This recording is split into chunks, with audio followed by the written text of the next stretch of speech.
This session, which will be our final panel session of the event, before we move into the lunch session and the more conversational part of the day, is teaching Native American and treaty history in K through 12 classrooms. And now I have stretched enough that nearly everyone is seated. And so join me in welcoming my colleague and one of the co-PIs for the 1817 project, Eric Hemingway, who will be moderating and leading this session.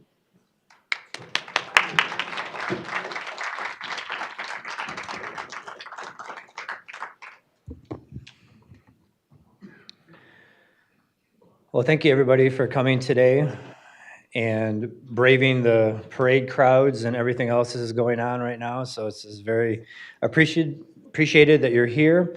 And first off, I'm going to say that this is a very selfish endeavor on my behalf today, because I'm bringing in 3 wonderful people that I've worked with over the years. And it's just a joy to bring them into the space and share a space with them collectively. And some of the most meaningful, impactful things I've had happen in my professional life have been with these people in their classrooms. So I want to show a lot of gratitude for that. And also beyond the classroom with the Newberry Library and how we can do more work outside of our immediate scope. So I want to show appreciation to the Newberry and Kara for coming today. So I want to say, but this is people I've worked with and I consider friends as well as colleagues. And I think that's important to note as we go forward with this work, that you build these relationships across time and to show the investment and our dedication to trying to, do the right thing. So, and this is also, I'm aware that these individuals don't have to do this work. There's nothing in the standards or the protocol to say you have to teach this, which needs to change. We need real change across the spectrum about how Native history is taught, where it's taught. So where we stand right now, a lot of this is based on the individual themselves saying, I want to do better. I want to make my students more aware. I want to make myself more aware, and having this humbling aspect, like, I don't know this stuff, Eric, and like, help me understand this and help me teach it. And that's a real humbling thing to say as a professional. But it's also very eye-opening that this is across the board. And it's also not unexpected. I mean, I'm a byproduct of the public schools of Michigan. I graduated from Harbor Springs in 1995, and we talked about Natives maybe twice in all of my career in the public schools. And it was always about Indians out west on horses and teepees. And it was for like maybe a day. And we were non-existent, we were invisible or erased. And so growing up with that type of educational experience left a really bitter taste in my mouth. Like, this isn't the way it should be. Why aren't we reflected more in the school systems? Why is my story not being told when in Harbor Springs it is a very, very Native place? You go to the gas station, you see Natives pumping gas. You go to the grocery store, they're buying fruit and vegetables. Like, we're right there with you. And our students are in the classroom. And our parents work with the other parents. So it's not like we're not seen, but then going through the system of the schools, it's like you're invisible. So as I got to be in a certain place in my career with the archives at Little Traverse, like, what do I do with all this? I got some information and resources that I think can be helpful. And then I started to approach some of my local teachers, and immediately it was just this, what do we do? How do we do it? Let's go. And I was like, okay, now I got to do this. They said yes. So I got to figure it out. And so, but we figured it out together in the beginning. And we'd just meet and talk. And, each time, we shared the class space, it got a little bit better. And at the end, we're doing these field trips where the entire senior class is coming through, and we're taking them to all these places. And I'm coming in multiple times for these classes and talking about difficult subject matter that we can make it digestible for the students and make it real. And we can do things outside of November, people. It doesn't always have to be, American Indian, Native American Heritage Month. Every day is Native American Day. And so we can do this in May, we can do this in September, and then figuring out where we can fit into these curriculums, whether it's Reconstruction, Revolutionary War, War of 1812, bringing it to the 21st century, because Natives are here today. We don't always have to end about 1870. Then all of a sudden Natives pop up, with casinos and powwows. Like, wow, where'd you go? And like, we've always been here, but you just never saw us. So it's been really rewarding to work with these educators and to tell our story, not the Lakota, not the Navajo or Apache. This is an Odawa, Northern Michigan story that we're going to focus on. And one of the stories I want to share real quickly about the impact it had on me and why it was so important to do this work was 3rd grade. So third grade is not my favorite grade, just being open, because I don't know how to talk with little kids very well. That's not my jam. But I love third grade because it's just that real impressionable age. And so we did an exhibit on the War of 1812 at our local Harbor Springs Museum. It's about war, conflict, fighting for home, avoiding removal, treaties. What do you do to stay home? That's the main message of this exhibit. And so the local Petoskey was bringing their third grade in. It's like, Eric, can you help us out? I'm like, of course. What is it? It's like third grade. I'm like, oh man, I don't know how to. They're like little feral people. They just run around and they're just crazy all the time. They're like, no, you'll do good. I trust you. I'm like, all right. And so we get in there and they're running around being third graders. And I'm like, I got 10, 15 minutes like to bring it home to these kids.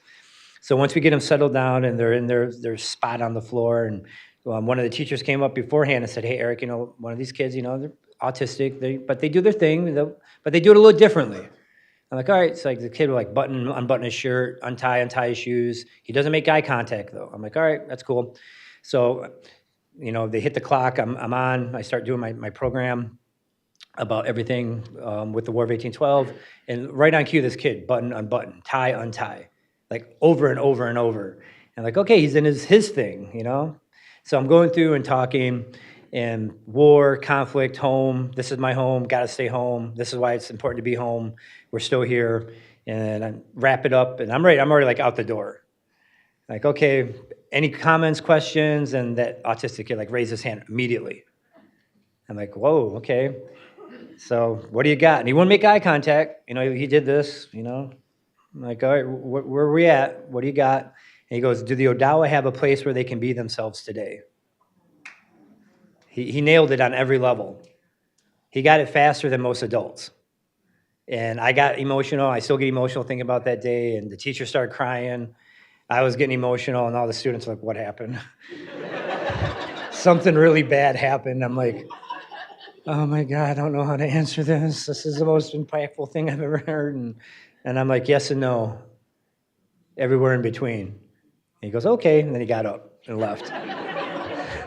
And then teacher followed him out, and I was just like, oh my God. And it's like scratching my head. And anything else? Nobody's ever going to top this ever, but if anybody's got anything, let me know.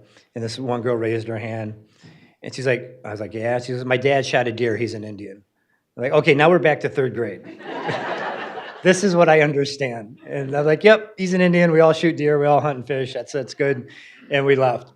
And so it was a real eye-opening moment for me. Like, you don't know what kind of impact you're going to make in that one moment, And it goes both ways. Like, that kid taught me more than I probably taught him, because I think he already knew this stuff. He just needed a place to like express it, and not to limit audiences or look at, it's third grade or fifth grade, small class, big class. It doesn't matter, because when we're teaching and we're teaching, from the heart, it comes through. And so a big moment for me, and again, this is making me, be humbled about third grade. A couple of years ago, I was approached by a third grade teacher. She's like, hey, you want to come into my class? I'm like, yeah, sure, I go, wait, you're familiar. And she's like, yeah, you talked to my class when I was in high school. I'm like, okay, yeah. She goes, can you come in and like help me out in my class? I'm like, absolutely.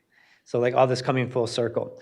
So it's like really making me think about third grade a lot differently, and not to like avoid it, but to embrace it. So today we're going to work with people, or talk with people who have embraced that work. And it's a little bit of a wider range. One of our cohorts is actually retired, which I'm bummed, but I get it. And one's still working in the schools, and one's from a big library called the Newberry. So I tried to like get a wide range of people out there doing the work, making it happen real time.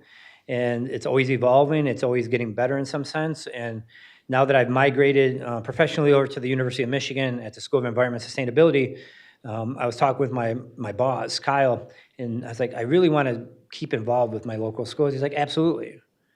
That's good stuff. We want to keep doing that. We can make this happen. So it's a real relief, to keep continuing on with the work, but then to expand the work down here in Ann Arbor. And I have another cohort here today I'm going to be working with later in the afternoon with the workshops of doing this work in Ann Arbor.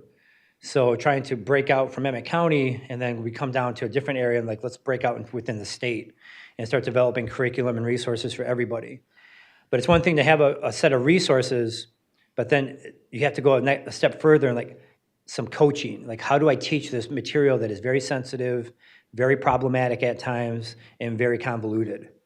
And so I see a lot of times teachers won't teach the tough stuff because they feel afraid that they're going to step in it or make the mistake. And I get that, especially when we're talking about boarding schools, Indian removal, things that are coming to light in a big way in a lot of our, public sense. But for Native people, we've known this forever. And so we're now getting to these opportunities to teach this, but how do we teach it ethically, professionally, and responsibly? I think that's the next phase of the work that we're going into, because we don't want to shy away from it, but we don't want to sensationalize the trauma and the pain and just stay in that place, as the Indians always being the victim, the constant victim. We want to move past that, about, even past survivance, about being, perseverance, about thriving and coming forward into the 21st century. So that's some of the work that I think about. So without further ado, we want to invite our next speaker up, and I want to say miigwech. And for those of you not familiar with that word, it roughly translates into thank you in Anishinaabe. That's my native language, of the first language spoken here. And education comes in a lot of different ways. It's not always in the classroom. It's, sharing with individuals. And I learned this word as a very young lad in Cross Village. And I'd say, yeah, thank you. That's an important word to know, right? So I was talking with one of my elders in a field, place-based learning, by some trees, and we're sharing a cup of coffee, and I was like, miigwech, Skip. And he's like, what does that mean? I'm like, oh, man. Time for a teaching. Here we go. I'm like, thank you. He's like, maybe. I'm like, all right, I'm just going to shut up and listen for a minute. So he went into this whole, teaching about this word and how it's more than that. And he goes, what I was taught is that I'm grateful for all that you have given me. And I think that works better. He goes, yeah, look, you've given me your time, you've given me your space, you've given me your attention, you've given me your energy, all in this last hour. So I want to say miigwech for that. And then he walked up and got away. So he just let it marinate with me for a minute. So that word has been, going through my mind quite a bit in the last, couple of days, of everybody coming together, sharing space, sharing time, people coming from out of state, people taking time out of their lives just to be in this space to learn and share about Native peoples and treaties and stories. So I want to say miigwech for that. I have a lot of gratitude for everybody coming here when they could be doing a million other things with their lives, but they're sharing this moment with us. So with that, I want to say miigwech, and I'm very excited to share the stage with my friends and colleagues.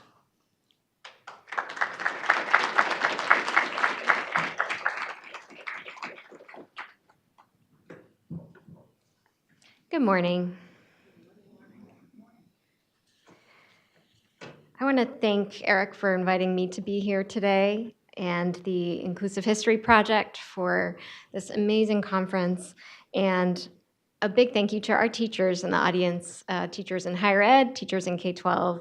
You really are fighting the good fight, especially right now in this political moment, and I just really appreciate everything you do every day. So today I'm going to share a little bit about the work that I do at the Newberry Library in Chicago and how we engage with Native and Indigenous history for K-12 teachers. For those unfamiliar with the Newberry, it's a private research library in Chicago that is free and open to the public. This particular combination of special collections curation and free access presents unique opportunities and challenges for cultural institutions to meet the shifting needs of teachers. We have many collection strengths, but one of our biggest collections is the American Indian and Indigenous Studies collection. This is a very text-heavy slide, and I apologize, but I wanted to just briefly illustrate the scope and breadth of the materials that we have. And I will have to skip some slides for the sake of time, so please pardon me. We can talk about Edward Eyre later. I have a lot to say about him. But for now, let's go back to my work. In the context of my work at the Newberry, I oversee all of the programming that focuses on the needs and interests of K-12 teachers. Our department sits in the Research and Education Division of the library, and we do a lot of program collaborations with our research centers In particular, we work with the Darcy McNichol Center for American Indian and Indigenous Studies to develop seminars and digital content for teachers. One of our goals as a department is to tailor our programs as best as we can for teachers all over the greater Chicago area.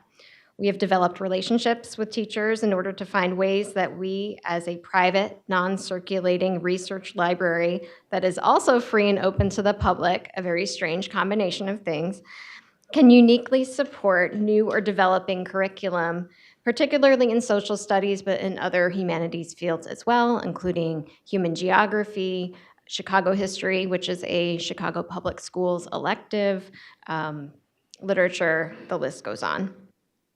Some of the ways we have achieved this is by getting teachers physically in front of the stuff, looking at the materials of the collection, demystifying what it means to be in an archive, to touch, even smell, maybe don't taste the materials, but again, engaging all of the senses to feel like professionals in the archive. This includes, as Eric mentioned earlier, having conversations about the fraught history of archives in general, how things were collected, and even how the term of discovering a map or a manuscript is fraught with colonial implications and often dependent on settler colonial violence. We also collaborate with Newberry specialists, external groups like the Chicago American Indian Community Collaborative, and K-12 specialists to ensure historical accuracy, cultural relevance and sensitivity, and standards alignment of our programs and materials. And again, we share specific methods and skills necessary for teaching this kind of content. This often includes that difficult inner work that teachers need to do to not just learn new content, but sometimes unlearn what they had been taught, either in their teacher training or even in primary and secondary school. Our second goal is to create further access to the Newberry's collections, as well as highlight the various voices and stories within this archive. This is a page from the Digital Collections for the Classroom. We call this DCCs for short, and it's the Newberry's most visited digital resource. And we focus on framing the Newberry's digitized primary sources specifically for teaching. And I want to just mention that this photograph is actually from the Bureau of Indian Affairs Chicago relocation records as well. This is a family portrait. Here's an example of one of our most recently added DCCs by our very own Indigenous Studies librarian, Annemarie Maria Lopez. We also have a forthcoming DCC by Eric Hemingway on, you guessed it, treaties. It's coming soon. This project, Annaloo's project, connects historical representations of Indigenous peoples to contemporary Indigenous interventions or responses to those historical moments through the practice of photography. And I know we talked a little bit about the boarding schools this weekend and this morning, and this is an example that Annaloo pulls from our collection that is a pretty famous propaganda photography project out of Carlisle Indian School to show a visual representation of cultural assimilation of the children at the school.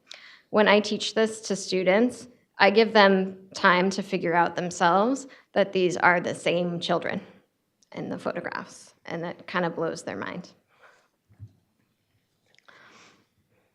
They're like, this is really messed up. I'm like, yes, it is. Okay, so alongside the historical approaches to archival research and materials on the DCCs, we focus on skills lessons, which we found to be really successful with K-12 teachers. It's helping to build specific literacies with working with primary sources, and this is a really good example of that with map literacy and the skills you need for actually researching maps. And this is a skills lesson just entirely on lines. All the different lines of a map, how to decipher what's going on and to interpret that. And we do a lot of work to get teachers to think a little bit critically about maps, because I think a lot of us were taught that maps are neutral objects, and they absolutely are not. So this is a way to dig deeper into that. While we're talking about maps, my colleagues in the McNichol Center have done tremendous amount of work on the Indigenous Chicago Project, which is a multifaceted program that has a lot of digital components. This is an interactive treaty map of Chicago and the Midwest. And I think this is just a really great example of how we can think about using maps in the classroom to illuminate all the different diverse histories of the area.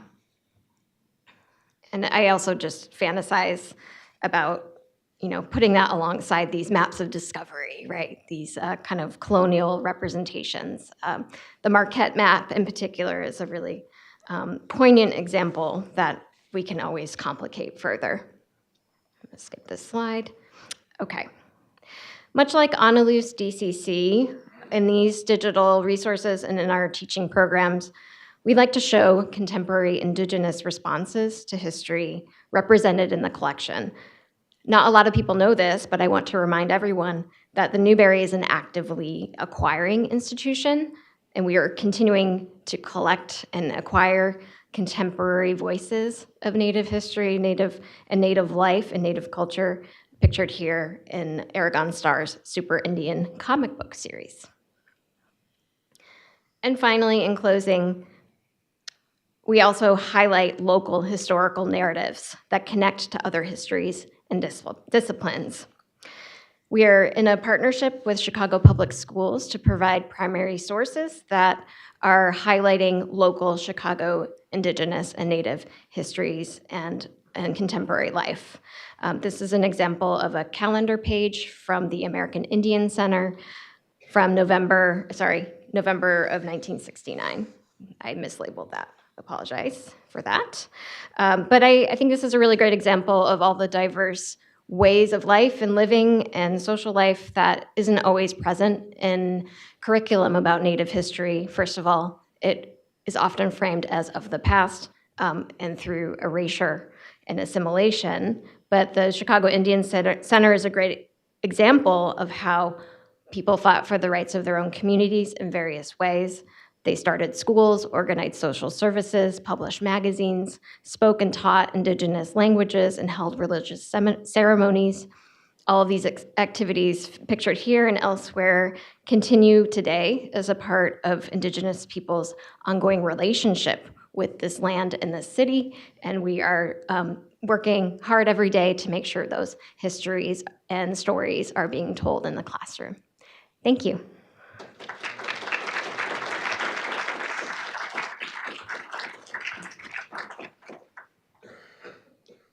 I have to skip some slides, I apologize. There we go. All right.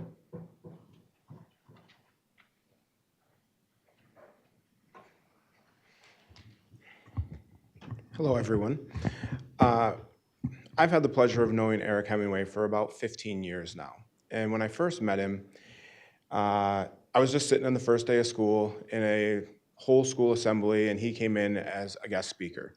And I instantly kind of was like interested because I teach history, and he was talking about Native history, and he wanted to come into our classrooms.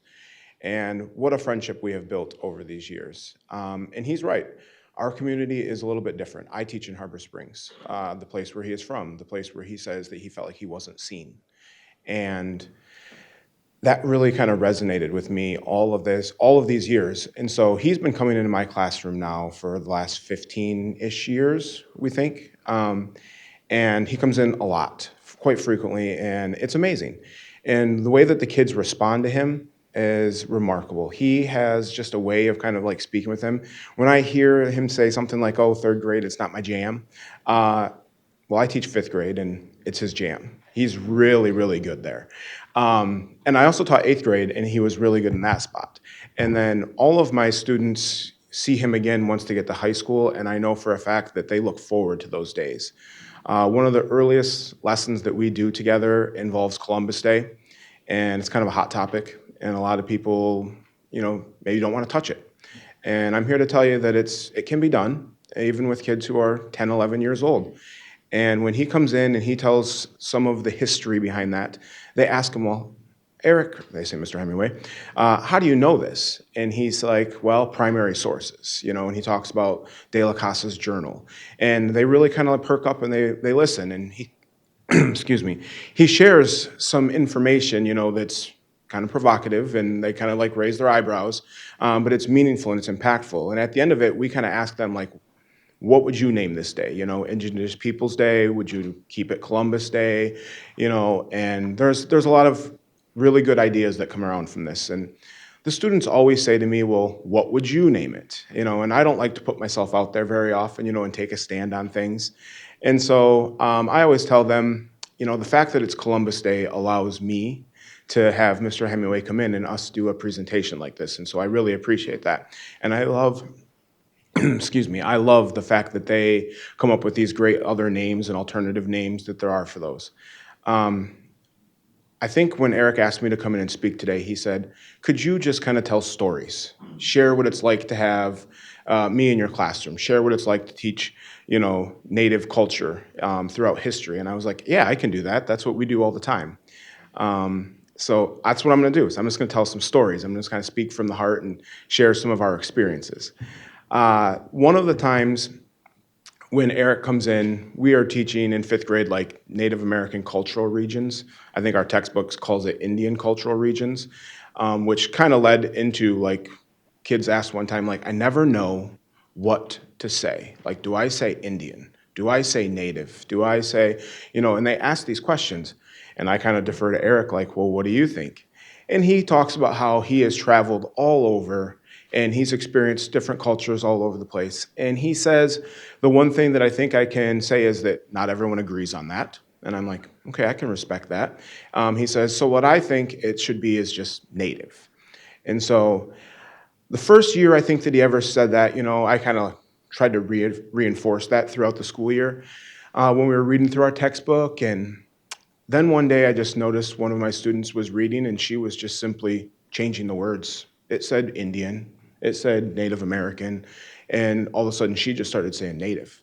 And without anybody even saying anything, she did that. And then the next thing I knew, another kid did it. And then another kid did it.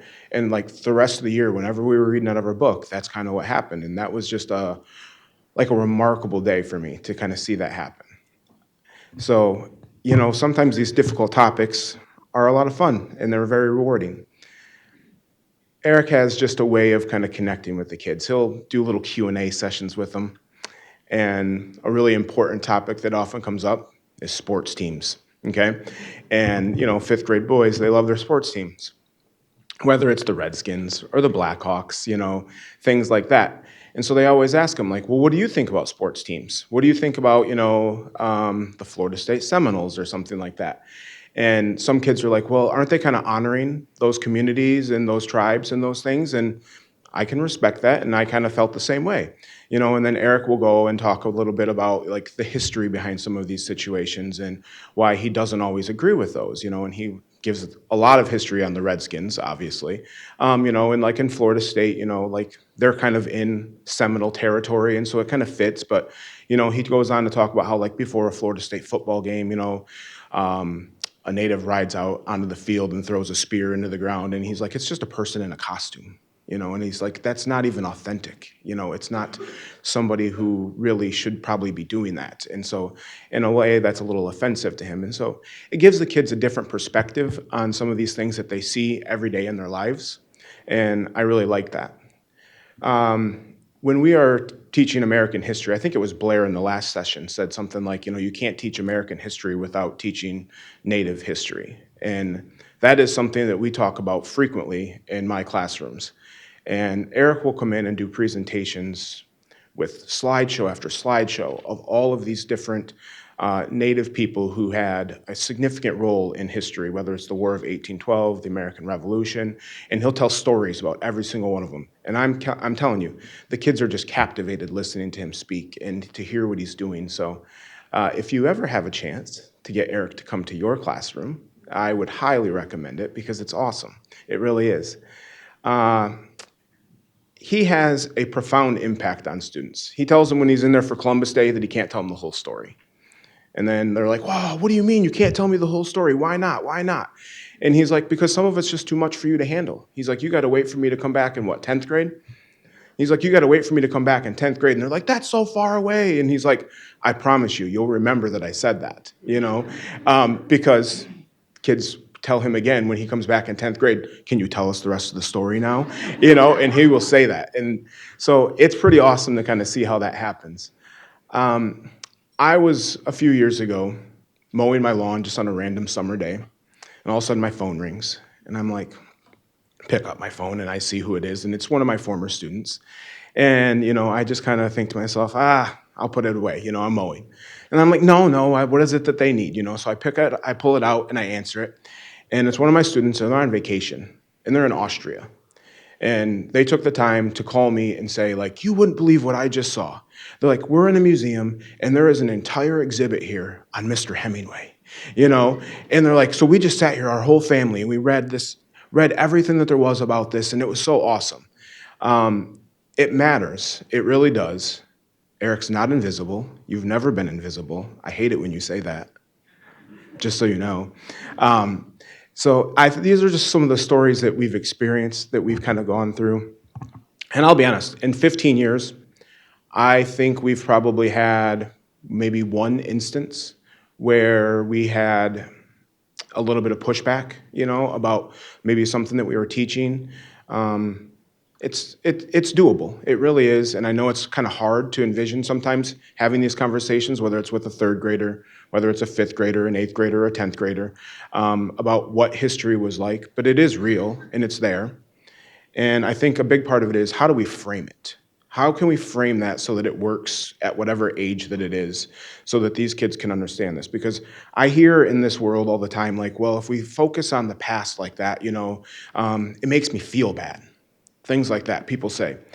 And I'll tell you, I tell my students all the time, whether we're talking, because fifth grade is interesting. We go from, talking about Native American cultural regions, and then we start going into like early settlements and all the way through colonization, and, slavery is included in that. So we hit some heavy topics, and some topics that, they could make you feel bad. And I tell them all the time, like, I really enjoy learning about slavery. I really find it fascinating. That doesn't mean that there wasn't awful things that were happening. It doesn't mean that when we're talking about the history of natives in this country that there weren't some pretty awful things that happened. But they still can be things that we remember, that we learn from, and we can appreciate them.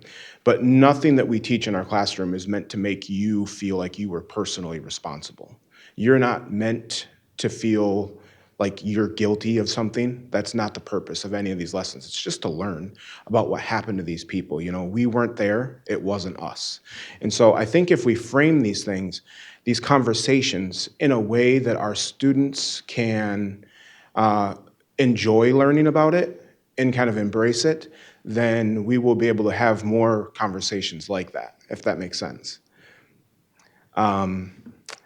I think the last thing that I will talk about before I step down, with so much of Native culture, there's a lot of Native language. We've talked about that a lot today. And there was one day we were sitting in class, and a student brought up, I think it was like military helicopters. It was probably the same day that we were talking sports teams or something like that, and how they had a role. And there's helicopters like the Apache and things like that. And the student said, well, how do you feel about that? If you don't love sports teams being named after natives, how do you feel about something like an Apache helicopter? And Eric was like, honestly, I just don't really love any of those types of things being named that way. So then we went into a deep dive of like, how many things are there in our culture today, in our lives today, that have been named after natives? And it was shocking. We really didn't even know it. I don't even think Eric knew all of the things that we found, and all the products that we found, and the different companies that we found that have been named after native cultures. And the kids definitely didn't know until they started kind of like diving deep into that. And so I think, there is no way that we can talk about the history of this country. There's no way we can talk about moving forward in this country if we don't include Native culture. I mean, it really is that important, and it's something that can't be overlooked, it can't be forgotten, and the same said for moving forward into the future. It really is something that's remarkable. I am very nervous about doing this, People are like, oh, you're a teacher. You're used to speaking in front of people. I'm used to speaking in front of 10 and 11-year-olds. All right, it's much different. It really is. It's much different. But if you have any questions, I'll be around at the end of this. And if you want me to share more stories about Eric being in my classroom, that would be something I could do. Ooh, I've got one more for you. He tries to do a very good job of being authentic. And I used to say to him all the time, like, are you going to tell us some stories? Like, everybody wants to hear stories, stories about, how Mackinac Island was formed, stories about how a rabbit got long ears or something like that, and he was like, I'm not going to tell those stories. And I'm like, well, why not? And he goes, well, honestly, like, I'm not old enough. And I'm like, okay, he's like, I need an elder to tell those stories. So then I'm like, well, okay, well, what elder do we want to bring in? And he says to me, I've got one in mind. I have one in mind, So it took us a while to kind of lock this down. I kept kind of hounding him, and he's like, well, hold on. He's like, it's not time yet. And I'm like, what do you mean it's not time yet? Like, why can't we make this happen? He goes, well, we can't tell stories until there's snow on the ground, is what I've learned. All right. And I was like, oh, okay. So of course, winter took a little bit longer that year to come. And we get it all lined up, and he says, well, you have to present like a gift to the elder when they come into your classroom. And I'm like, okay. And he's like, it needs to be like something very authentic, from like native culture. And I'm like, well, what do I need to bring? I've learned a lot from him. And he's like, you need to bring, maybe some fruits, maybe some tobacco. And my students were like, what, you're going to bring tobacco to school? They're like, Mr. E, you can't do that. And I'm like, I'll get permission, so I do. I put together this whole gift basket. The elder comes into our classroom, and I present it to her, and I try to shake her hand with my right hand, the way that I've shaken hands with everybody in my life. And little did I know that that was a mistake, and I shouldn't have done that. I was supposed to shake with my left hand, and she corrects me very politely. And she says, we're going to shake with your left hand, and you're going to put that tobacco that you brought for me in your left hand. And I said, okay. And so we did. And it's something that I've remembered this whole time. And she says, because now our hearts are connected. And it was pretty awesome. And so when I tell that story in my classroom, it's amazing how fast 10 and 11-year-olds know exactly why you're shaking hands with your left hand. It was pretty awesome. So, miigwech, everyone. Thank you.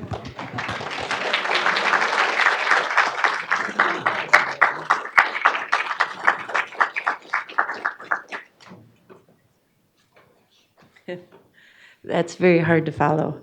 My name is Annemarie Conway. I have taught K-12 not K-12, sorry. I teach juniors and seniors at Charlevoix Public Schools. And I did just retire after 30 years in the classroom last June. And so maybe I'll have time to actually work with you on stuff. So I don't know. We'll see what happens. But I have a little slide. Oops, I went forward. Oh, there. Thank you. I'm not supposed to touch. Yeah, thank you for that. Okay. And I'm very nervous as well. Thank you. Eric and I teach social studies. I actually teach humanities with psychology, sociology, economics, AP Gov, we're a small school, so we do all of that. And we do have a lot of students within our classrooms that are Native. Some you would never guess that they were. And my philosophy in my classroom is that everybody has a story to tell. And so when we come, because politics, I don't know if you've noticed, but really since Clinton, have been always very difficult to talk about, whether it's Republican, Dem, what interest groups you're for, gun rights, all those kind of things. And so I've tried to teach my students to listen. Just listen and let people tell their stories, because at the end of the day, you get a better sense of what the society is really like. Not everybody comes from your background. And so what we do, Eric and I, as part of the Native American tradition, is we take our students through our own backyards. Our children grow up, they play, they challenge each other's sports teams. They do everything in this backyard of theirs. And what I felt like is that to be really powerful in the way that you teach Native American history is to take them into their own backyard.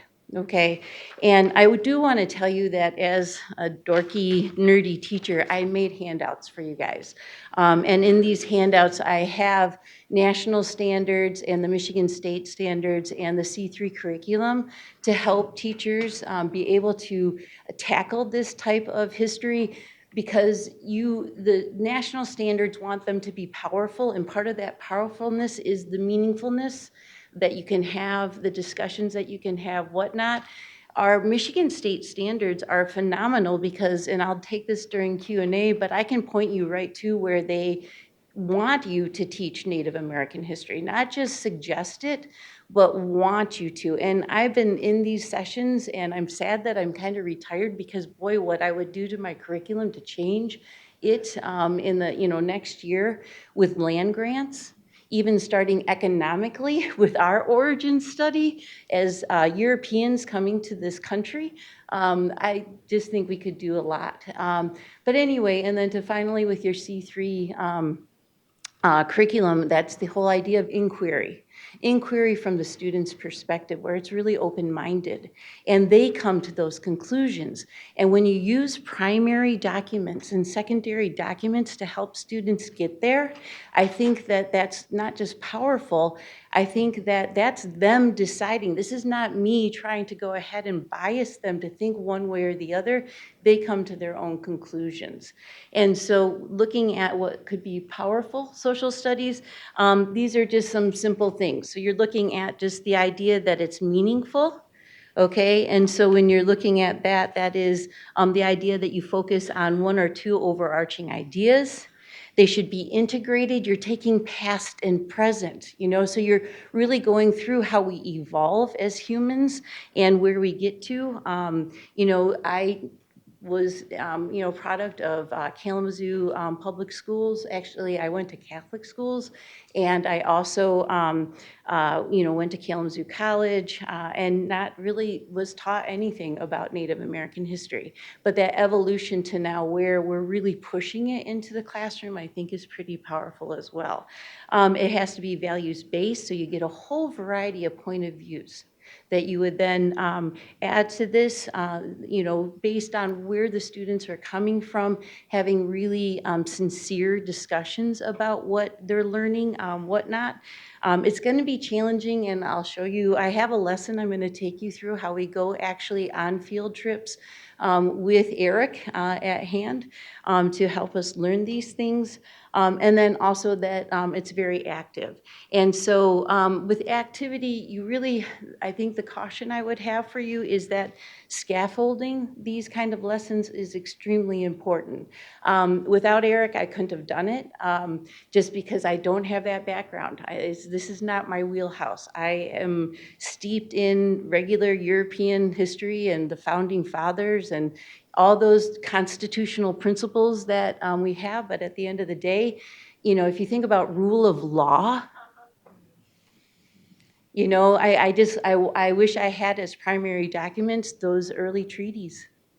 Then they wouldn't have the questions that they have now about hunting rights and fishing rights and that kind of thing. And I'd love to get to them at those early ages, because then they carry them forward as adults and into their next lives. So on that note, I'm going to take you into that lesson plan. And this is where we start. Okay, so what we do, I'm just going to tell you what we do with Eric and I in my classroom. He introduced me or showed me where you can go. This is NBC News covered the, there's quite a few YouTube videos and whatnot on the boarding school, the Holy Childhood boarding school. And in my classroom, I do, as a Catholic, tell my other students that you have to take a step back and you have to be open-minded about these things, and just understand that this is something that we're going into. And so what we do is, so this is actually, I'd like to point out too, the street where the bones are buried is right there. The door that you see that's a part of that building right there, that's where children would enter into that door. And it's still there today. The sign that used to be in front of that actually, I, recognize that this used to be a boarding school. They took that all down. They wiped it away. So that erasure, that kind of thing where, it's just not there anymore. And we talk to students about that. Like, what would you like to see there? What should be there? But I'm going to try to do this, and we'll see how it goes. And, teachers are supposed to be really good at, all this technology. Okay, so this is the NBC News story. And I'm not going to play it all because I don't have that kind of time, but this is what I start with in my classroom. And I warn students that this is going to be tough. But you have to understand that this happened in Harbor Springs. And this used to be around, my husband used to drive by the school. Okay, and what I found is students would come up to me and say, yeah, I think my uncle went there. So I mean, the connections are there. So now we're starting to catch them. We're starting to bring them in. They can go ahead and, relate to this. And the kids that can't, remember, the idea is that you're supposed to listen. You're supposed to listen to understand others, others' history, their stories within all of this. So I'm just going to take a moment for this. Can I play it? When Yvonne Walker Keshik stepped foot on what was once Holy Childhood of Jesus boarding school in Harbor Springs, painful memories come flooding back. Everything that was Native American, they tried to destroy. Yvonne was one of thousands of Native American kids, many of them Odawa children, sent to this Catholic boarding school between 1829 and 1983. And I often wondered, how other people, other kids who went to the school, how did they deal with it? And I know some of them didn't. Some of them became alcoholics, drug addicts, committed suicide. I know a lot of them just couldn't make it. So it was pretty tough. Students couldn't speak their language or practice traditions. Yvonne says she was beaten by nuns as she struggled to learn. I spent a lot of afternoons, lunch hours, staring at the blackboard because I couldn't do the problem on the board. And one day she'd come back and she'd find me still standing there and the problem's not done. She would grab me by my hair and use me for an eraser, drag me back and forth across the blackboard, until she erased the numbers. In the 19th and 20th centuries, the United States funded more than 350 boarding schools with the goal of assimilating and separating the tribes. Holy Childhood was one of the longest running. Students often describe themselves as survivors of physical and even sexual abuse. What do you think the legacy of this place is going to be? For those of us who went there,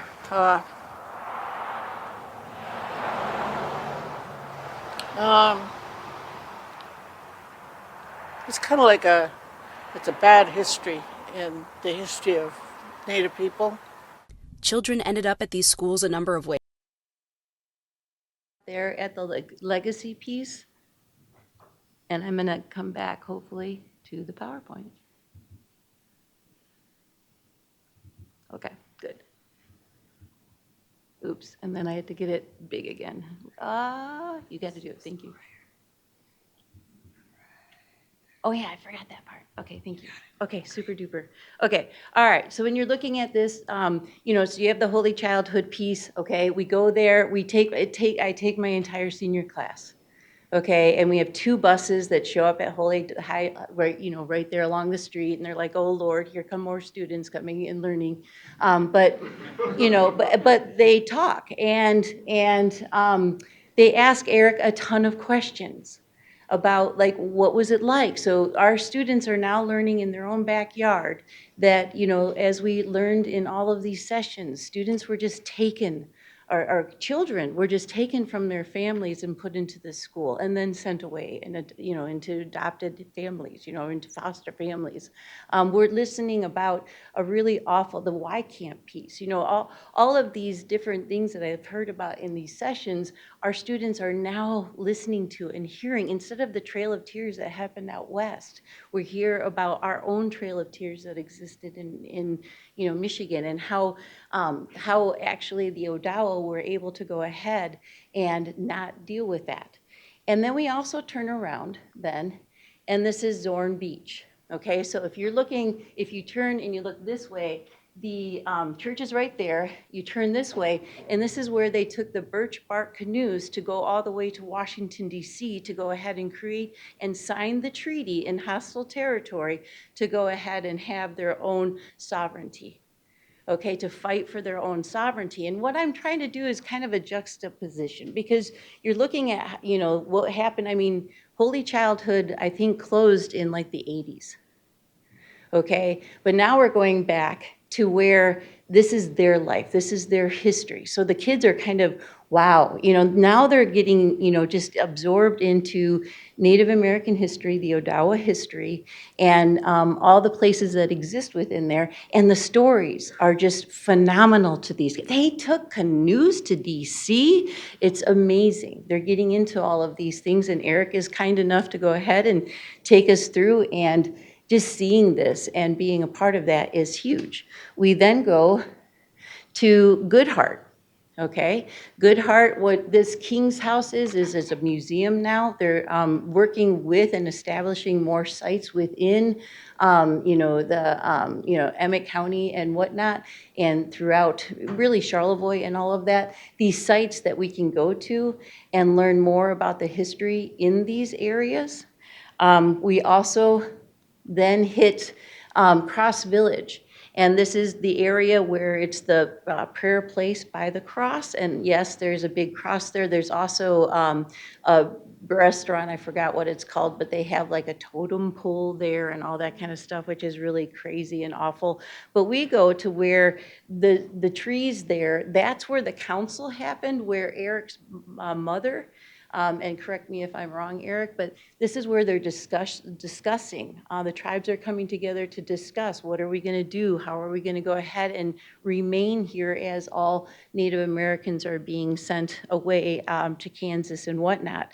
How are we going to go ahead and make this happen? So council meetings occurred in this area, and it's right next to where the Cross Village like community center is.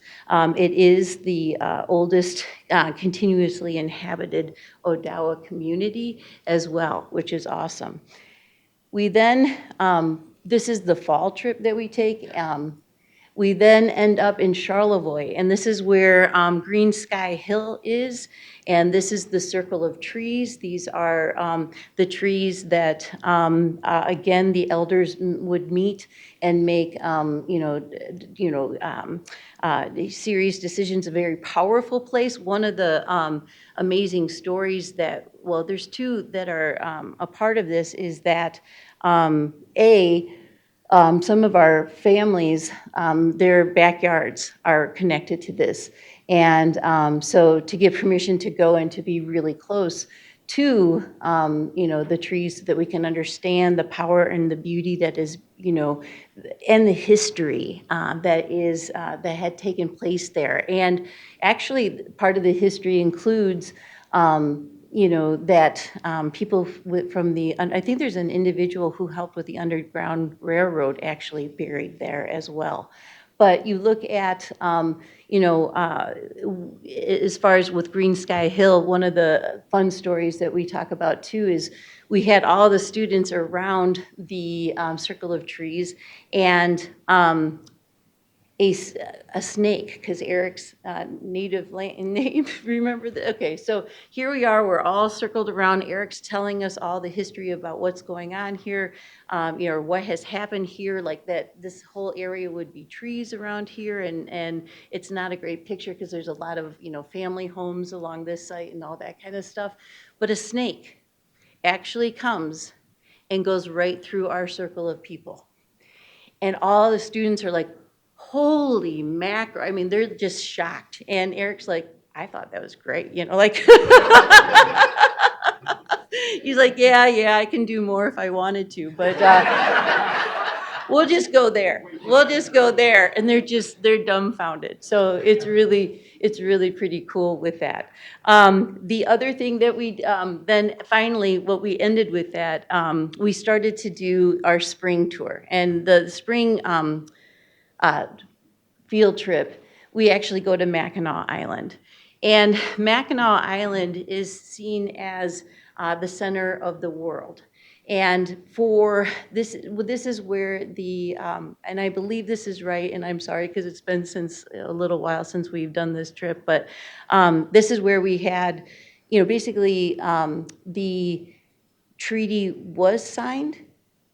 Ratified, thank you. The treaty was ratified that then allowed the Odawa to stay. And being kind of a sass a little bit, because as you teach a little longer, you can get a little more, I don't know, sassy, I guess, I said to Eric in front of all my students, I said, how the heck were you guys able to stay when you see, all these, tribes just being, sent away and whatnot? And he's like, well, we became civilized. And I said, what does that mean, Eric? And he said, he's like, well, we became Catholic. And I said, or, Christian. And I said, you found God. That's amazing. This is so great. And the kids are just like, oh, this is so awful. I mean, on their face, you could just see that it's just such a joke. The other piece that is happening too, so like with the Good Heart, museum that's going there, where houses that have been there and have stayed there for a long time, so you can kind of, kids can get a sense of what it was like actually back then rather than what they see now, Good Heart General Store, that kind of stuff. The same with the Biddle House, okay? And so you see the whole history that happens within, what was, the way that Native Americans lived a long time ago was a part of that as well. So what I love is that for us as teachers, these buildings are being built because it gives us the ability to use primary sources more. I think that would be my request, if I could, is for teachers, K-12 teachers, the more you give us as primary sources, the better job we can do for you. I would love to have, like I said, those early treaties, because, just to give you an example, 2020, the Trump election, the stolen election, all I did was go to, I forgot her name, but one of her, the female that was the lawyer for Trump, and I used her brief, and it said, if you believe what I'm saying, basically you shouldn't, in that brief. And I highlighted that, and I said, take that home to your family, just show, because primary documents do the work for you. Okay, and I think that's how, as teachers, we're able to go ahead and deal with tough topics, and we're not telling kids how to learn, we're not telling them how to decide these things, but by going to these places and have them just take their time, we take all day, and allow them to just immerse themselves in this history, and going from a boarding school then into, how natives lived a long time ago, it makes them rethink what our textbooks say. It really does. And so I'm going to end on that note. I want to thank Eric, and I want to thank you guys for having me here. I'm very nervous about this because, like you said, I'm used to juniors and seniors, and, they still like nap time and stuff like that. So being with a group like this is very daunting. But like I said, I do have a handout, and in that handout, I have the national standards, the state standards, and that kind of stuff. And if you have any questions about how you can go ahead and add all your Native American curriculum into that, that would be awesome. Thank you.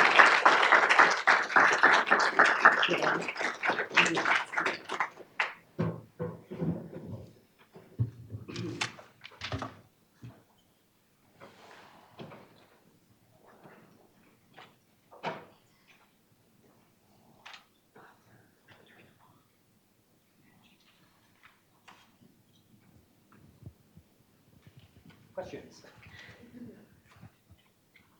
I need a microphone, right? Yes.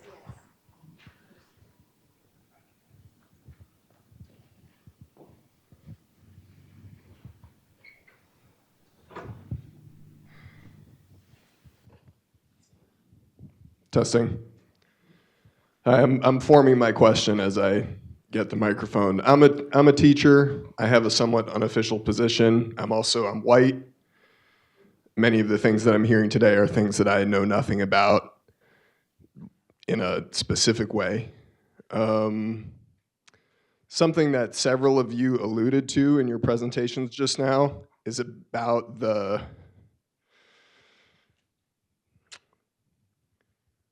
I can't tell if it's an assumption or reality, the sense that the role of the teacher is not to present your own opinion.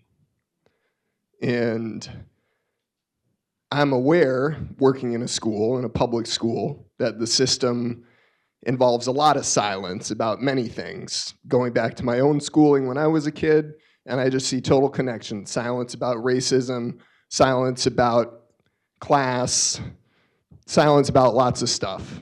And I can see the pressure. Every adult is like, I don't want to get in trouble. I don't want my colleagues to get in trouble. I don't want my bosses to get me in trouble. I am not going to bring this stuff up. I'm going to do my best to talk around whatever sensitive thing there possibly is, which is a huge disservice to children, in my opinion. But I'm curious to hear other perspectives, what you all think about this. You know, is it really, I'm experiencing doubt. Is it best, like Annemarie, you just said, I don't really have to tell them, I can just show them the primary sources. I think that's really an intelligent way to do it. Is it, and I'm wondering also, speaking for myself or for teachers that I know, is it also a way to avoid getting in trouble?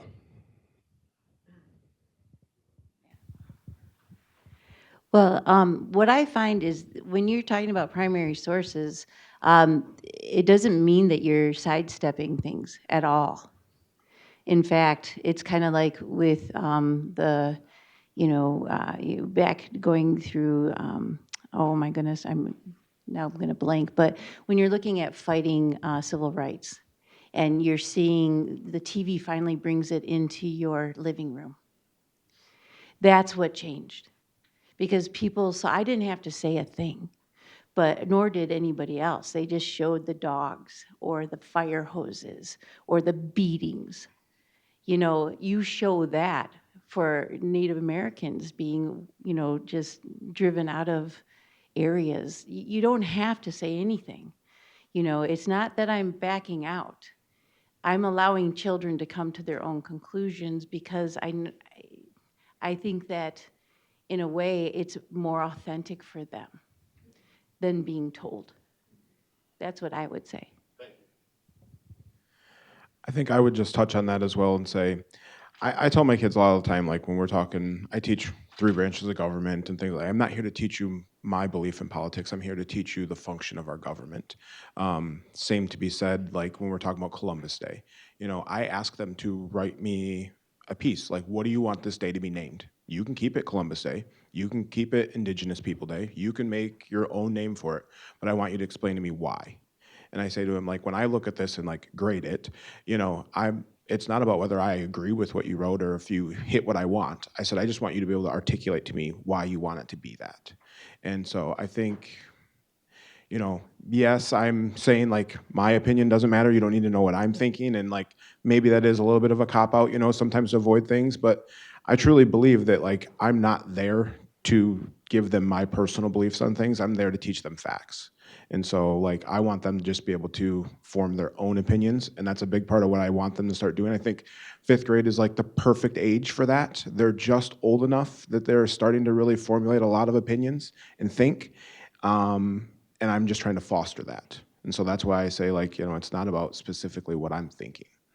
Does that make sense? Yeah.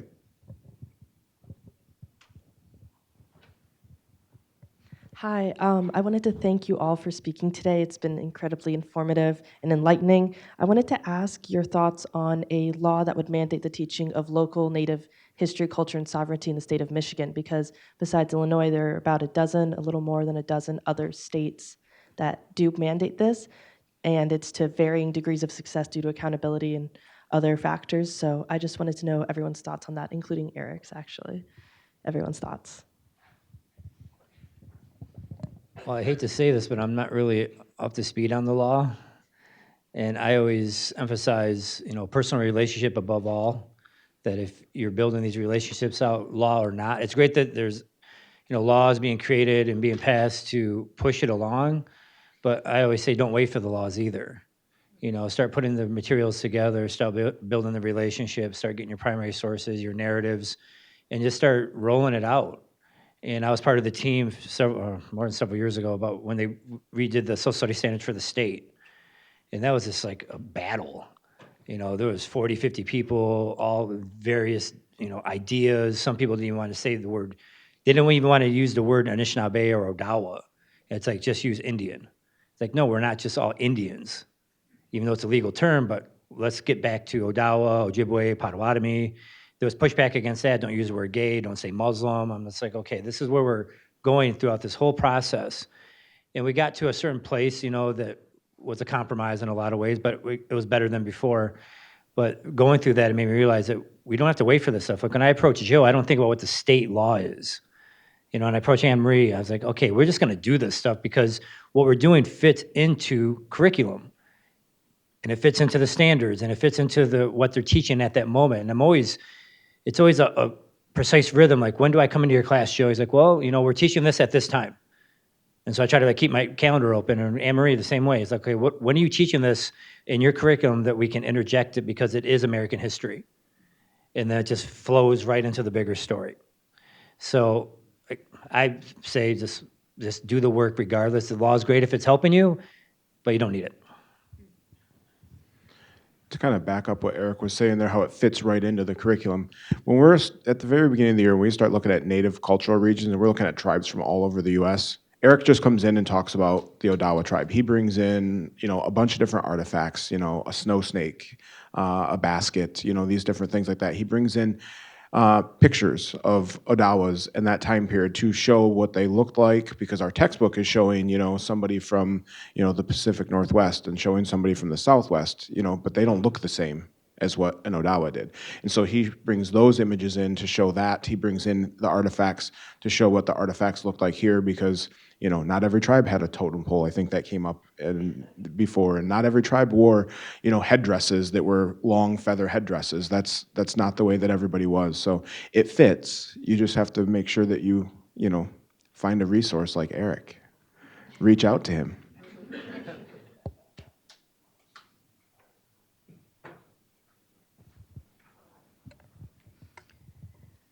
I'd like to back up to the question before this and just say that we wouldn't tolerate bullying in a classroom. We wouldn't tolerate kids picking on other kids. And so I just want to say to you that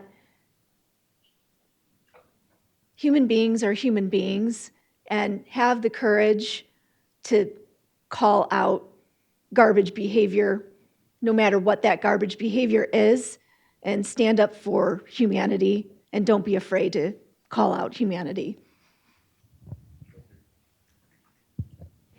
I'd like to add just a little bit too, because trying to fit it in, I just want to read a few of the standards, which I think might make you realize how many openings we have here to deal with bullying and those kind of things. Is if you're looking at the philosophical foundations of civic society and government, you have the standard 1.12.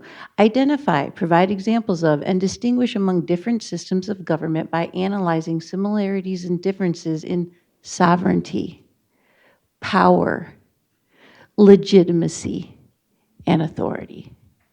I mean, just right there, you can see where we can go with this. We really can go a lot of places. Thank you, Eric, for bringing all of these K-12 educators. I think you guys are the real heroes. I, in some ways, feel a lot of parallel fear about third graders. I work as a curator at the Detroit Historical Society, and we, through Cultural Passport, have thousands of third graders from Detroit Public Schools that are in some ways kind of required to come through the museum. One of the things you were speaking to is like trying to get around the feeling of guilt, right, that I think stops people from truly engaging. And in my experience, even adults struggle with transitioning from guilt to a sense of responsibility, right? And so I'm curious, as educators, how pedagogically do you think through like creating an affect or creating a sense of the kinds of things that we'd actually want to generate from these conversations, like reciprocity, like responsibility? How do you do that pedagogically, like for third graders, but then also even for adults?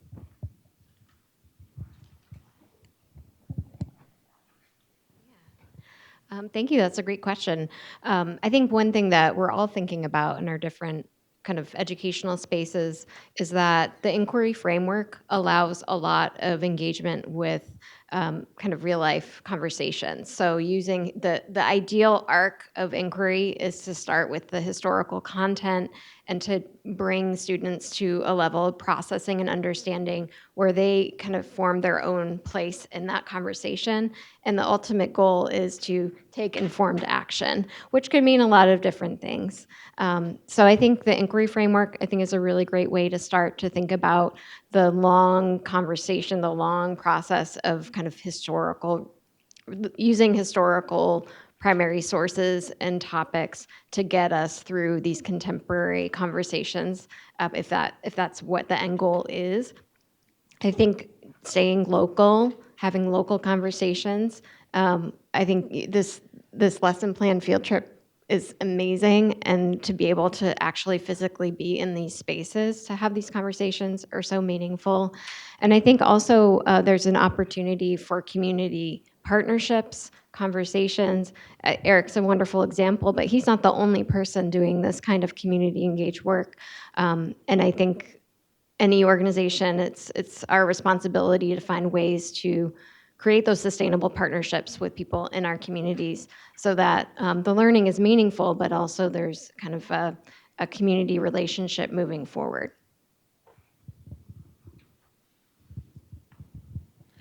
I think I honestly am very upfront about that, about the idea of feeling guilt. I tell the kids that I love to teach slavery, and they go, oh, they look at me and they go, oh. I'm like, I do. I really find it fascinating. I guarantee you're going to like it by the time we're done with this. You're going to like learning about this, and you're going to be fascinated by it. I tell them that my wife's favorite book is Diary of Anne Frank, a very horrible time in history. And they look at me and they go, really? And they're like, that's pretty bad. And I'm like, I know, but she really likes to learn about it. She finds it fascinating. She likes to read the stories and these things. I wouldn't be afraid to just be honest with them and say, like, you don't have to feel guilty about this, and it's okay for us to talk about, the darkest times in history without feeling guilt, but I think you break that ice, and then it's just gone. Like, it'll go away. And real quick, I'd like to follow up, like whenever I work with my wonderful colleagues and others of ended on a place of power, when we tell these stories, it's not always as the victim on the short end of the stick, no agency, no direction, no future, because that just, I think, reinforces the guilt. It's like you're always in this place of less than. So trying to end on a place of positivity when you can. And it's hard sometimes because some of these stories are so tough. And I remember giving a talk one time at some place, and the guy was like, you're going to talk about anything positive? I'm like, I'm here.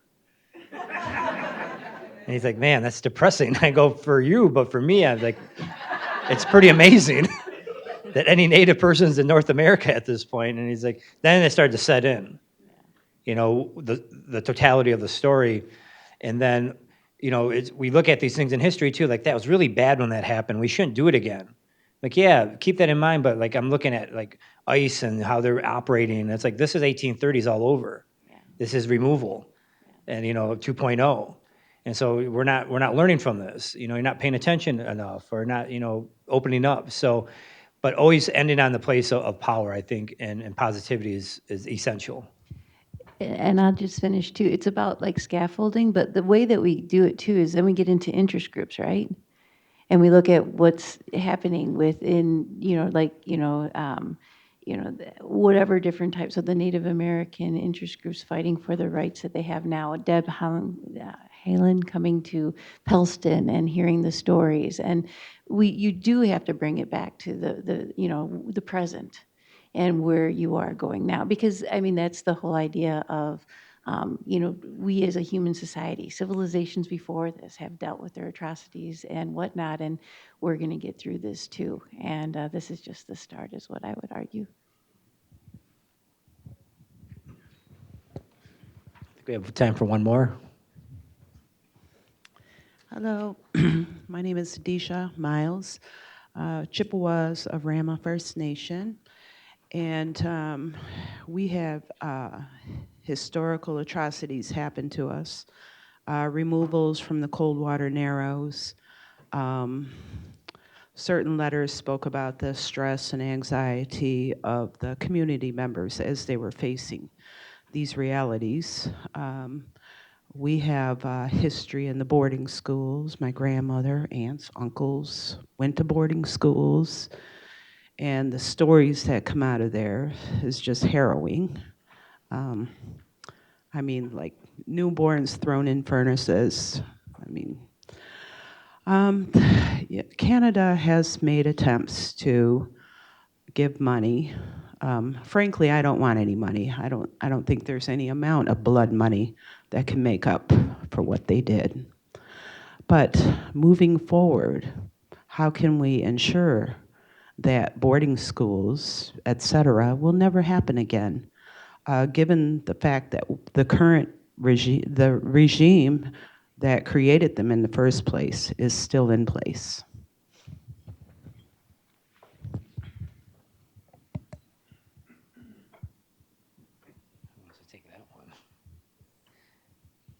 Yeah, big question. Huge question. I probably can't answer in the next, 30 seconds to a minute, but I just think having this continual education and awareness of what happened, because 9 times out of 10 when we do this work, it's people say, I never knew that. Over and over and over. It's like, I didn't know that, I didn't learn that, where this is coming from. So I think we just have to keep educating everyone, community, students, parents, colleagues, on the realities and truth of this before we can even get the steps of what do we do next. So I'm a firm believer we have to get on a level playing field, level understanding, so you know what I'm talking about, where I'm coming from. Because if I don't think that's established, we're just going to keep going backwards.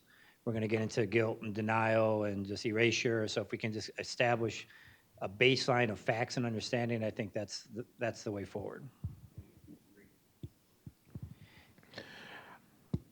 I think Eric makes a really good point about just, we need to learn this in order for it to not happen again. That's kind of like the point of teaching history.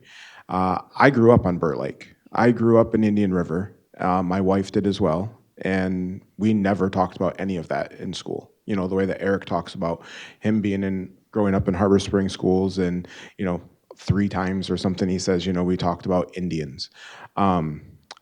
I teach in Harbor Springs, Holy Childhood is right there. I mean, it is something that is still talked about in the community by some more than others, and that's okay. But the more we bring awareness to these things, then hopefully we can prevent them from happening again, is the best way I can say that. And the more that we embrace the idea that we are all just people, regardless of what our differences are, and that's okay, because that's what this country is based on, and that's what it's about, is embracing difference. Then hopefully we never experience these horrible things again. So I hope that helps.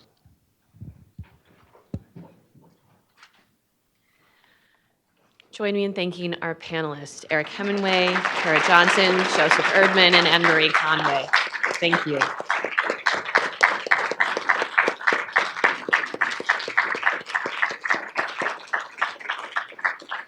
You can go ahead and take your seats.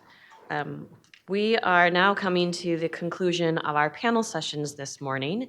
And Michael, you should start making your way down. And I will stretch. Thank you for coming. I'll give you a little hint of what's coming after Michael's comments. We will be having lunch provided for everyone here in the Great Lakes room, which is just down the hall. And we'll be having the Living with Treaties Community Connections Forum. And this will be a time where there will be time for conversations and questions and information from the Bentley Historical Library, the William L. Clements Library, the Botanical Gardens, Restoring Native Voice at the University of Michigan Dearborn, Reimagining the Environmental Interpretive Center and Campus Natural Area, LSA Undergraduate Education, the University of Michigan Library, the Inclusive History Project, the Native American Student Stories Project, Imajimong, What the Story Is, and 1817 Project undergraduate research presentations. So there is a lot still in store after our closing remarks. Join me in welcoming Michael Wicken.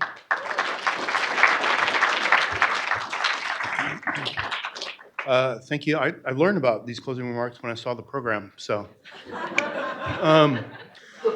I got this. Well, first I want to start out. I want to say Chimagwich to Eric Hemingway and to Bethany Hughes, the co-PIs that have worked with me on this, and the other parts of the team, Jennifer Junkemeyer-Kahn, Jonathan Quint, Jay Cook. We're all kind of spent well over a year thinking our way through this. All the graduate students who did research assistant work for us and helped us do research and planning.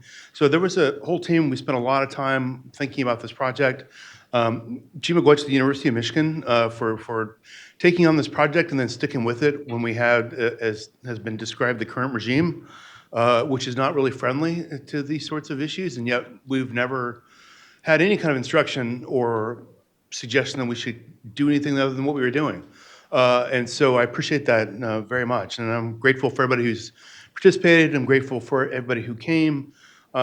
This project kind of began with a kind of narrow focus, I guess, on the Treaty of 1817 and this kind of initial land grant for Article 16 that was used to help finance the university. But it really kind of that's just a drop in the bucket. We really sort of expanded way beyond that rapidly because the university itself was an integral part of the public infrastructure of the state, and the state was created through a series of 14 treaties. When Michigan Territory is formed in 1805, there's a territory around Detroit. The rest of the state is still native territory, and the federal government had been forced to recognize native title when they learned they couldn't take it unless by force. And so they switched to the treaty process as a way to get this land. And so a series of 14 different treaties, each one of which coerced native people into extinguishing title to land, accepting reserved territory as a reservation in exchange for annuities. It's annual payments in cash and goods and services, most of which were claimed by merchants, often who were intermarried in these communities, same merchants who were selling the goods and provisions that were going as part of the annuity, selling that to the federal government, making money from that. Any cash that got through used to purchase goods and annuities from, or goods and provisions from the same merchants. So you had a process that was basically using the treaty process to create, from an American perspective, I should say, using the treaty process to create a way in which we could dispossess Native people and appropriate their homelands in order to sort of create, in some cases, fungible financial assets that could be used to monetize that land in order to finance public universities, like the land-grant university system. Sometimes that land is reappropriated and turned into public domain so that the state and federal government could use that to reappropriate that homeland as public domain that was converted to private property owned by individual citizens. So you had a process by which, I'm speaking over here. The state of Michigan is created through treaties and treaties that are intimately involved in this transformation of indigenous homelands. But it's also kind of significant, and we've had a lot of really excellent presentations that focused at the other side of that treaty process involving Native peoples who had a sort of different understanding about what they were doing. And that really, that understanding is sort of reinforced by the treaty process itself, which is a shared process between Native peoples, but also the state and the federal government. And this was a process by which Native peoples were engaging with the state, with the settler population, to work out a system of co-governance, governance for the land, governance in the relation with one another, the responsibilities to one another and to the land, and that the treaties spelled out for them that relationship. And so you have two different sides often coming away with different purposes that they thought they were achieving by forging these relationships. There was definitely not an equal power struggle, but this whole process is really kind of beyond the 1817 project. It's a larger process that reflects American history post-revolution as the country expands into the Trans-Appalachia West and eventually to the West Coast. The entire process was not only a process of engaging with Native peoples and converting their homelands through the treaty process, but the entire thing But the Republic itself really depended on that process of monetizing native land, appropriating native land in order to make this possible. The University of Michigan is a really significant experience to think through in terms of the history of the 1817 tribe, the formation of the university. That first land gift isn't the only time that land grants were used to help finance the university. Our research showed multiple other instances of that. But the University of Michigan, this process of 1817 and the treaty process we've been exploring was really important because it was actually a moment when the United States, the Republic, was figuring out how to do this thing, how to do this settler colonial expansion. And actually, I have argued in other work that it's not really settler colonial expansion, it's America as a colonial power. A settler colonial power comes in and says, okay, indigenous population, you go away. A colonial power comes in and says, okay, indigenous population, you now work for me. I'm making money from you. And in the state of Michigan in particular, that was always what the state was doing. They were subordinating an indigenous population in order to extract wealth from them and their land. And that was what the expansion of the American Republic has been. So it's been an ongoing relationship. And on the other side, Native people fighting and figuring out ways to maintain their sovereignty, maintain themselves in their homeland, maintain their communities. And so the stories that we're looking at at the University of Michigan is one of the beginning parts of that. We can see all different sides sort of moving in this direction, what the U.S. and the settlers thought they were doing, what Native people thought they were doing. It becomes a sort of blueprint. I mentioned the land-grant college system that I think comes out of this experience. Indian removal, the idea of taking Indian land and making it fungible comes from Lewis Cass, the long-term governor of the state of Michigan, who gains a national reputation as an expert in Indian affairs because he lives in a territory that's mostly populated by indigenous people. Michigan doesn't go from territory to state for a really long period, from 1805 to 1837. And University of Michigan and its experience is kind of at the heart of that. It becomes a genesis for this kind of larger American policy about expansion into the West. And so it's really significant in terms of thinking about that, and really significant in terms of thinking about the fact that the treaty documents that we're talking about are founding documents for the Republic in the same way that the Constitution or the Declaration of Independence are. These are documents about governance, or documents about land use, or documents about the relationship of the indigenous original population and the people who have immigrated here. And so we should think about them in that way. That's what I think we've been trying to do with this conference. And as I said, I've been very grateful for the work everyone's done on this. I've been really grateful for the university for sticking with us and continuing to keep pushing, and grateful for everybody who's come to the conference. So with that, I guess I will wrap up. Thank you for coming.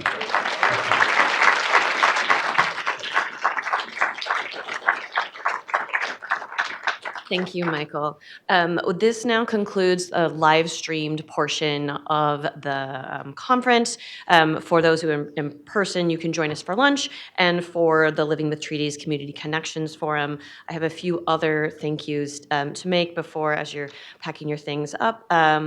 This conference is made possible because of the many co-sponsors to our event, including the Eisenberg Institute for Historical Studies, the Bentley Historical Library, the Clements Library, the Department of American Culture, the Department of History, the Marsaul Family School of Education, the Native American Student Association, the Native American Studies Program, Rackham Graduate School, the Penny W. Stamp School of Art and Design, and the University of Michigan Museum of Art. And we especially thank those co-sponsors who have made this possible. These 3 days where we have shared knowledge, asked critical questions, and built connections that hopefully extend beyond this space and conversations that continue in future days. We hope that this conference leaves you inspired to continue this work of learning, of engaging, of reflecting on what it means that the experience we all share of living with treaties. Stay tuned for the information about a Winter 2027 conference, which is a follow-up to this, leading us a little bit further into the 20th and 21st century, and events related to the relationship of U of M to Indigenous lands and people. And we hope you will be able to join us for that. And one more exciting thing, when you come for lunch and to talk to people, you will be listening to the music played by Shichangu Lakota artist, educator, and storyteller Frank Walm, who has graciously agreed to DJ for us. So enjoy the food, enjoy the music, and enjoy the conversation. Miigwech, Yaku K.